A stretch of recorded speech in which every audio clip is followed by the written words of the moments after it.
जंग के मैदान में दुश्मन सामने था, लेकिन इस बार दुश्मन दिखाई ही नहीं देने वाला था। 5 सैनिकों को लगा था कि उन्हें आराम मिलने वाला है, लेकिन जिस घर में वे पहुंचे वहां मौत पहले से उनका इंतजार कर रही थी। आज की कहानी है घोस्ट्स ऑफ वॉर 2020 की। मूवी की स्टार्टिंग होती है 1944 से। सेकेंड वर्ल्ड वॉर, द्वितीय विश्व युद्ध अपने सबसे खूनी दौर में पहुंच चुका होता है। यूरोप का लगभग हर इलाका गोलियों, बम धमाकों और मौत की चीखों से गूंज रहा होता है। इसी दौरान अमेरिकी सेना के 5 सैनिक लगातार कई महीनों से युद्ध लड़ रहे होते हैं। इनमें क्रिस, बुच, यूजीन, किर्क और टैपर्ट शामिल होते हैं। इन सभी ने युद्ध में बहुत कुछ खोया होता है, दोस्तों को मरते देखा होता है, निर्दोष लोगों की लाशें देखी होती हैं और हर दिन मौत को अपने सामने खड़ा पाया होता है। लगातार लड़ाई की वजह से सभी मानसिक रूप से टूटने की कगार पर पहुंच चुके होते हैं, लेकिन तभी उन्हें एक नया मिशन दिया जाता है, एक फ्रांसीसी हवेली की सुरक्षा। जब वे यह सुनते हैं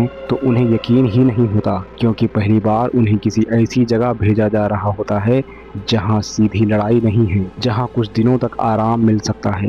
5 सैनिक एक सैन्य ट्रक में बैठकर उस जगह की ओर निकल पड़ते हैं। रास्ते भर चारों तरफ युद्ध की तबाही दिखाई देती है, जले हुए मकान, टूटी हुई सड़कें, खाली गांव और हर तरफ मौत का सन्नाटा। कई घंटों की यात्रा के बाद आखिरकार वे उस हवेली तक पहुंच जाते हैं। पहली नजर में हवेली किसी सपने जैसी लगती है। बड़ी विशाल इमारत, सुंदर बगीचे, ऊंची दीवारें और आसपास फैला हुआ शांत वातावरण। लेकिन जैसे ही वे गेट के अंदर प्रवेश करते हैं, एक अजीब सा एहसास होने लगता है, मानो कोई उन्हें देख रहा हो, मानो घर खुद जिंदा हो। वहां पहले से मौजूद कुछ सैनिक उनका स्वागत करते हैं, लेकिन उनके चेहरों पर अजीब बेचैनी दिखाई देती है। ऐसा लगता है जैसे वे किसी डर से छुटकारा पाने का इंतजार कर रहे हों। बुर्ज उनसे पूछता है कि आखिर यहाँ ऐसा क्या है, लेकिन वे लोग बात को टाल देते हैं। बस इतना कहते हैं कि घर थोड़ा अजीब है। सब हंसने लगते हैं। उन्हें लगता है कि शायद क्या कोई मजाक है। कुछ देर बाद पुराने सैनिक वहां से चले जाते हैं। अब पूरी हवेली में केवल यही 5 लोग रह जाते हैं। शुरुआत में सब कुछ सामान्य लगता है। वे खाना खाते हैं, मजाक करते हैं, आराम करते हैं और कई महीनों बाद पहली बार सामान्य जीवन जैसा महसूस करते हैं। लेकिन रात होते ही माहौल बदलने लगता है। बाहर तेज हवा चल रही होती है, पेड़ों की शाखाएं खिड़कियों से टकरा रही होती हैं। पूरा घर अंधेरे में डूबा हुआ होता है। किर्क गश्त कर रहा होता है, तभी उसे ऊपर की मंजिल से किसी के चलने की आवाज सुनाई देती है। वह सोचता है शायद उसके साथी होंगे, लेकिन जब वह ऊपर पहुंचता है वहां कोई नहीं होता, सिर्फ खाली गलियारा, सन्नाटा और अंधेरा। वह वापस जाने लगता है, तभी उसकी नजर दीवार पर पड़ती है। दीवार पर खून जैसी लाल चीज से कुछ लिखा होता है, लीव, यानी यहाँ से चले जाओ। किर्क कुछ पल तक उसे घूरता रहता है, फिर वह घबरा कर बाकी लोगों को बुलाने दौड़ता है। लेकिन जब सभी वापस आते हैं, दीवार पूरी तरह साफ होती है, कुछ भी नहीं लिखा होता। अब सब उसका मजाक उड़ाने लगते हैं। किर्क भी सोचता है कि शायद उसे भ्रम हुआ होगा, लेकिन असली डर अभी शुरू भी नहीं हुआ था। उसी रात यूजीन अपने कमरे में बैठा एक पुरानी डायरी पढ़ रहा होता है। उसे हवेली के बारे में कुछ दस्तावेज मिलते हैं। वह जानता है कि इस घर में पहले एक फ्रांसीसी परिवार रहता था, पति, पत्नी और उनके बच्चे। लेकिन जर्मन सैनिकों ने उन पर जासूसी का आरोप लगाया था और फिर पूरे परिवार को बेरहमी से मार दिया गया था। कुछ लोगों को जिंदा जला दिया गया था, कुछ को गोली मार दी गई थी। उस घटना के बाद से यह घर हमेशा के लिए खाली हो गया था। यूजीन यह जानकारी अपने साथियों को बताता है, लेकिन सभी इसे पुरानी युद्ध कहानी मानकर नजरअंदाज कर देते हैं। रात और गहरी होती जाती है, तभी पूरे घर में किसी बच्चे के रोने की आवाज गूंजने लगती है। पहले सभी को लगता है कि शायद बाहर से आवाज आ रही है, लेकिन धीरे धीरे आवाज घर के अंदर घूमने लगती है, एक कमरे से दूसरे कमरे तक, मानो कोई अदृश्य बच्चा पूरे घर में घूम रहा हो। 5 सैनिक टॉर्च लेकर आवाज का पीछा करते हैं, लेकिन उन्हें कोई नहीं मिलता। अचानक आवाज बंद हो जाती है और पूरा घर फिर से शांत हो जाता है। अगली सुबह सभी बेचैन दिखाई देते हैं, क्योंकि अब हर किसी ने कुछ न कुछ अजीब अनुभव किया होता है, लेकिन कोई खुलकर मानने को तैयार नहीं होता कि यहाँ सचमुच कुछ गलत है। दिन बीतता है, शाम आती है और दूसरी रात शुरू होती है। यही वह रात होती है जब डर पहली बार अपना असली चेहरा दिखाता है। क्रिस अपने कमरे में सो रहा होता है। अचानक उसकी आंख खुलती है। उसे महसूस होता है कि कमरे में कोई मौजूद है। बहुत धीरे धीरे वह अपना सिर घुमाता है और सामने जो दिखाई देता है उसे देखकर उसकी सांस रुक जाती है। कमरे के कोने में एक महिला खड़ी होती है। उसका पूरा शरीर बुरी तरह जला हुआ होता है, त्वचा पिघली हुई, चेहरा पहचान से बाहर और आंखें पूरी तरह काली। वो लेडी बिना हिले उसे घूर रही होती है। क्रिस डर के मारे बिस्तर से उछल पड़ता है, लेकिन अगले ही पल वो आकृति गायब हो जाती है, मानो कभी वहाँ थी ही नहीं। क्रिस भाग कर नीचे आता है, बाकी लोगों को जगाता है, लेकिन कोई उसकी बात पर विश्वास नहीं करता। हालांकि इस बार उनके चेहरों पर हंसी नहीं होती, क्योंकि अब तक लगभग हर किसी ने कुछ न कुछ देखा होता है और धीरे धीरे सभी समझने लगते हैं कि यह जगह सामान्य नहीं है। अगले दिन अजीब घटनाएं और बढ़ जाती हैं। कुर्सियां अपने आप हिलने लगती हैं, बर्तन गिरने लगते हैं, बंद दरवाजे अपने आप खुल जाते हैं और खाली कमरों से फुसफुसाहट की आवाज़ें आने लगती हैं। सबसे खौफनाक बात तब होती है जब वे फिर उसी संदेश को देखते हैं, लीव।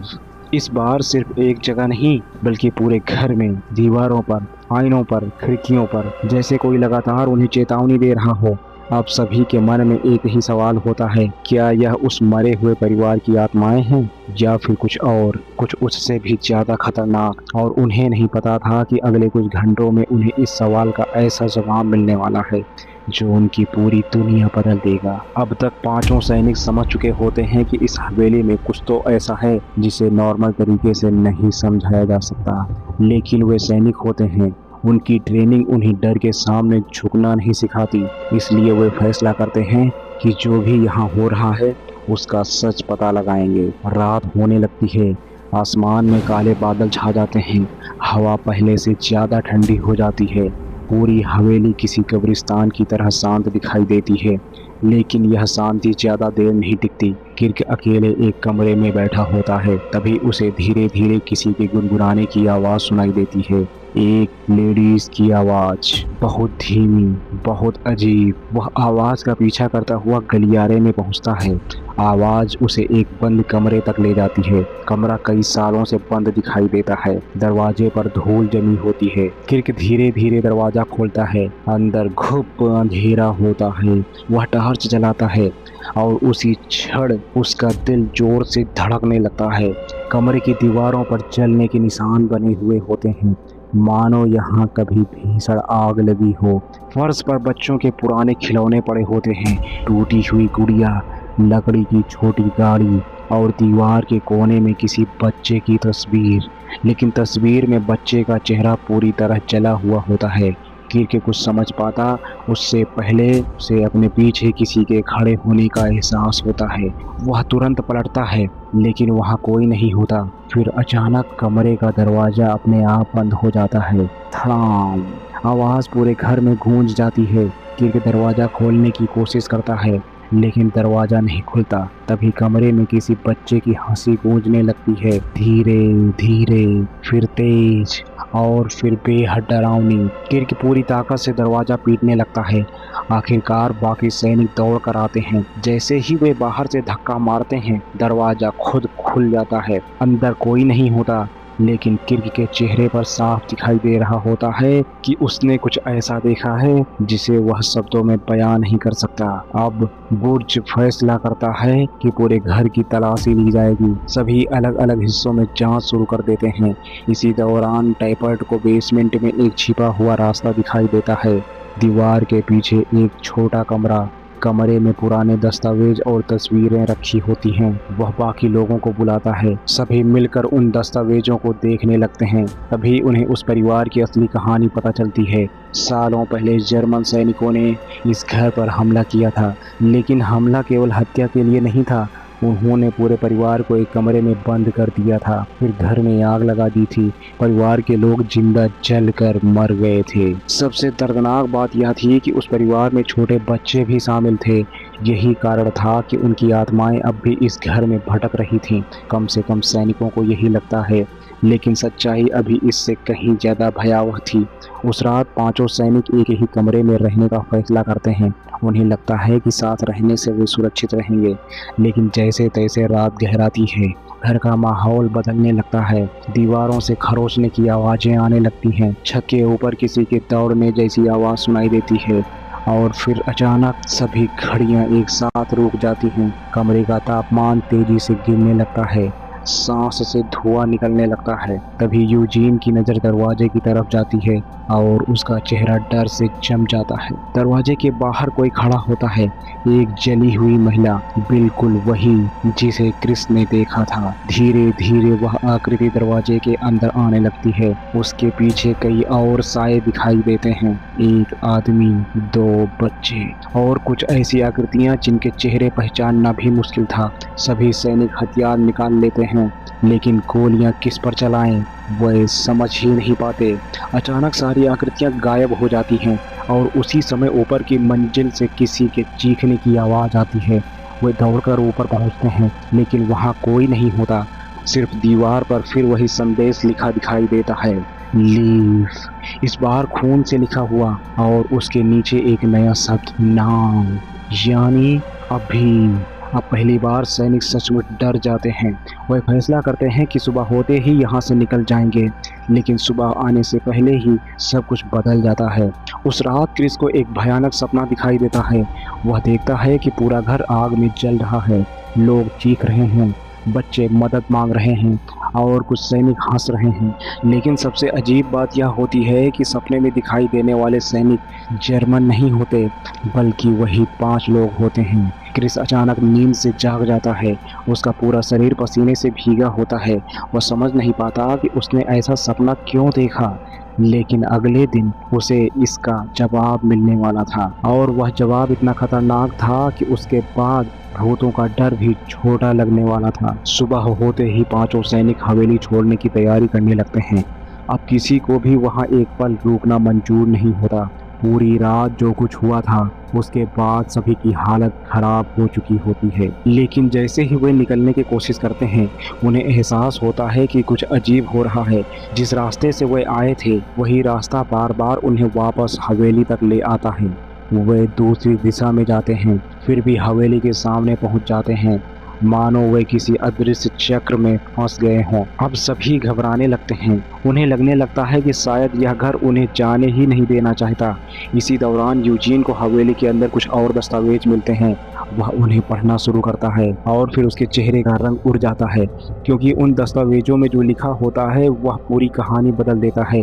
धीरे धीरे सभी को एहसास होने लगता है कि उनकी यादों में कुछ गड़बड़ है, बहुत बड़ी गड़बड़। उन्हें अपने अतीत की कई बातें ठीक से याद ही नहीं होती। कुछ घटनाएं धुंधली होती हैं, कुछ लोगों के चेहरे याद नहीं आते, कुछ यादें अधूरी होती हैं। और फिर अचानक क्रिस को पिछली रात वाला सपना फिर याद आता है, जलता हुआ घर, चीखते हुए लोग और सैनिक। लेकिन इस बार सपना और स्पष्ट दिखाई देने लगता है। तभी पूरे घर में जोरदार कंपन शुरू हो जाता है। खिड़कियां टूटने लगती हैं, दीवारों में दरारें आने लगती हैं और हवेली का पूरा माहौल किसी दुस्वप्न जैसा हो जाता है। अचानक उनके सामने जली हुई आत्माएं दिखाई देने लगती हैं। पहले एक, फिर 2, फिर पूरा परिवार। इस बार वे सिर्फ दिखाई नहीं देते, बल्कि कुछ कहना चाहते हैं, मानो वे किसी सच की तरफ इशारा कर रहे हों। और तभी सभी सैनिकों के दिमाग में एक साथ यादों का तूफान शुरू हो जाता है। उनकी आंखों के सामने युद्ध के दृश्य आने लगते हैं, लेकिन फिर दृश्य अचानक बदल जाता है और यहीं पर फिल्म का सबसे बड़ा ट्विस्ट सामने आता है। पता चलता है कि वे रियलिटी में 1944 के सैनिक हैं ही नहीं। जो कुछ वे अब तक सच मान रहे थे वह सब झूठ था। पूरी हवेली, पूरा युद्ध, पूरा मिशन, सब कुछ असलियत में वे सभी आधुनिक समय के सैनिक होते हैं। वह एक गुप्त मेडिकल फैसिलिटी में पड़े होते हैं। उनके शरीर मशीनों से जुड़े होते हैं और वे एक न्यूरोलॉजिकल सिमुलेशन के अंदर फंसे हुए होते हैं, यानी उनके दिमाग के अंदर एक आर्टिफिशियल दुनिया बनाई गई होती है। असल दुनिया में वे युद्ध क्षेत्र में गंभीर रूप से घायल हो चुके होते हैं। एक भयानक विस्फोट में उनकी मानसिक स्थिति बुरी तरह प्रभावित हो गई होती है। उन्हें बचाने के लिए वैज्ञानिकों ने यह तकनीक विकसित की होती है जिसमें मरीजों को एक साझा कृत्रिम यादों वाली दुनिया में रखा जाता है, यानी एक आर्टिफिशियल मेमोरी वाली दुनिया में, ताकि उनका दिमाग धीरे धीरे ठीक हो सके। लेकिन समस्या यह थी कि उस सिमुलेशन के अंदर कुछ और भी प्रवेश कर चुका था। विस्फोट के दौरान जिन निर्दोष नागरिकों की मौत हुई थी, उनकी दर्दनाक यादें और मानसिक छापें इस सिस्टम के साथ जुड़ गई थीं और वही हवेली के भूत बन गए थे। यानी वे पारंपरिक भूत नहीं थे, बल्कि उन लोगों की दर्दनाक स्मृतियां थीं जिन्हें युद्ध ने निगल लिया था। अब पूरी सच्चाई सामने आ चुकी होती है, लेकिन मामला यही खत्म नहीं होता। जैसे ही वे सिमुलेशन से बाहर निकलने की कोशिश करते हैं, एक और हमला शुरू हो जाता है। इस बार असली दुनिया में मेडिकल फैसिलिटी पर आतंकवादी हमला हो जाता है। चारों तरफ गोलियां चलने लगती हैं, अलार्म बजने लगते हैं, डॉक्टर और सैनिक भागने लगते हैं। हॉस्पिटल जैसा पूरा एरिया युद्ध क्षेत्र में बदल जाता है। धीरे धीरे पांचों सैनिक वास्तविक दुनिया में जागने लगते हैं। उनकी आंखें खुलती हैं। वे पहली बार अपनी असली स्थिति देखते हैं। मशीनें, तार, ऑपरेशन रूम, घायल शरीर और चारों तरफ अफरा तफरी। लेकिन उनका संघर्ष अभी खत्म नहीं हुआ था। आतंकवादी पूरे परिसर पर कब्जा करने की कोशिश कर रहे होते हैं। अब वे लोग जिन्हें अभी तक लगता था कि वे 1944 में लड़ रहे हैं, वास्तविक दुनिया में हथियार उठाते हैं और अपने जीवन की सबसे महत्वपूर्ण लड़ाई शुरू करते हैं। क्रिस और उसके साथी आतंकवादियों का मुकाबला करते हैं।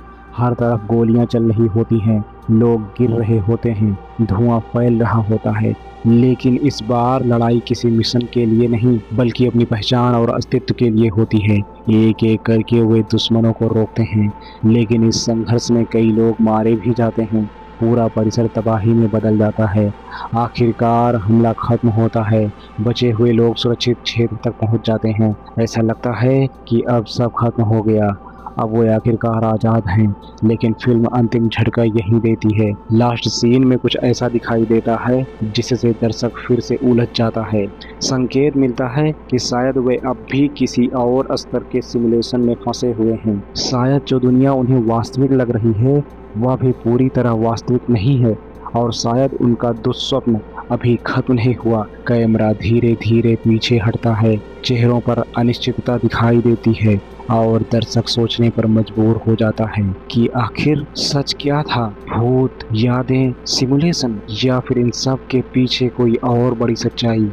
और इसी के साथ यह मूवी यहीं पर समाप्त हो जाती है। कभी कभी सबसे खतरनाक भूत वे नहीं होते जो मर चुके हैं, बल्कि वे यादें होती हैं जो कभी मरती ही नहीं। तो मिलते हैं कल शाम 7:30 बजे एक नई हॉरर मूवी के साथ। यह मूवी हमारे YouTube, Facebook, Instagram, थ्रेड्स पर भी अवेलेबल है। आप इन्हें सब्सक्राइब और फॉलो करके रिश्ता मजबूत बना सकते हैं। Thank you so much.